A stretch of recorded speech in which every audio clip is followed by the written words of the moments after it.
What's just happened? We've managed to get across a bridge together, which is awesome, really awesome. How are you feeling at the moment? Yeah, really empowered. Just going through all the different processes that you have to get someone to follow you in a situation they're uncomfortable with. What have you learned?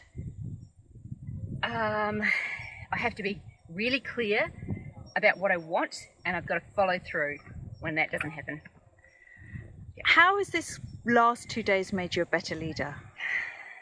I think I've focused far too much on outcomes rather than relationships and clear goals and communicating those goals. Makes sense. Yeah. Yeah. And how are you feeling now you've got the horse over? I've still got one more challenge to do with the poles, but just really a huge sense of achievement that we've gone from just stopping to going over a bridge. Like, that's a massive achievement. Yeah. So yeah, feel really powerful actually. Yeah. And what would you say to somebody thinking of doing this program?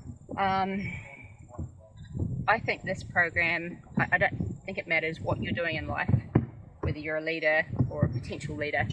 I think understanding yourself and how you relate to the people around you will always have huge dividends. Doesn't matter what you do. So I would totally do it. Yeah. I've been wanting to do it for ages, so I'm stoked.